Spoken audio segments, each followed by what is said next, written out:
Party box එකක් ගන්න shop එකකට යනවා නම් ඔයා අනිවාර්යෙන් දැනගන්න ඕන දේවල් තුනක් කියන්නද? පළවෙනි දේ තමයි ප්‍රයිස් එක.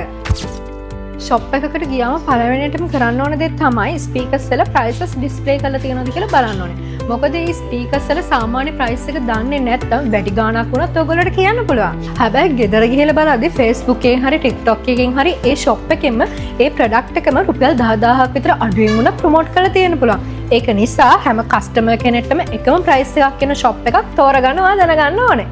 දෙවෙනි දේ තමයි සිලෙක්ෂන් එක. පාටි බොක්ස් එකක් ගන්නවන මොඩල්ස් දෙක තුනක් තියෙන තැනකට වඩා මෙන්න මේ වගේ බජට් රේන්ජ් කිහිපයක් තියෙන ඉන් සයිසස් කිහිපයකින් ෆීචර්ස් වෙනස් ස්පීකර්ස් රේන්ජ් එකක් තියෙන තැනකට යන්න ඕනේ. එතකොට ස්පීකර්ස් කිහිපයක් සවුන්ඩ් චෙක් කරලා බේස් අහලා ප්‍රයිසස් කම්පෙයාර් කරලා බලලා ගන්න පුළුවන්. ඒකෙන් ඔයාගේ බජට් එකට ගැලපෙන හොඳම පාටි බොක්ස් එක තෝරගන්න ලේසි. තුන්වෙනි දේ සහ වැදගත්ම දේ තමයි වොරන්ටි එක. හැම කස්ටමර් කෙනෙක්ට මේ දේ එක වගේ බලපාන්නේ නැහැ. උදාහරණයක් විදියට ඔයා ස්පීකර් එකක් ගත්ත ෂොප් එකයි ඔයාගේ ගෙදරයි ගොඩක් දුර නම් තියෙන්නේ. ඔයාට වොරන්ටි ඉෂුව එකක් આવොත් ඒක ක්ලේම් කරගන්න ෂොප් එකට එන්නම ලොකු වියදමක් යනවා. ඒ නිසා බයි කරන්න කලින් ෂොප් එකත් එක්ක කතා කරන්නම ඕන දෙයක් තමයි වොරන්ටි ක්ලේම් එකක් આવොත් මොනවද තියෙන ඔප්ෂන් සහ වොරන්ටි පීරියඩ් එක වැඩි කරගන්න මොනවද තියෙන ඔප්ෂන් කියලා. ඔයත් පාටි බොක්ස් එකක් ගද්දි ප්‍රයිස් එක විතරක් බලන්න එපා.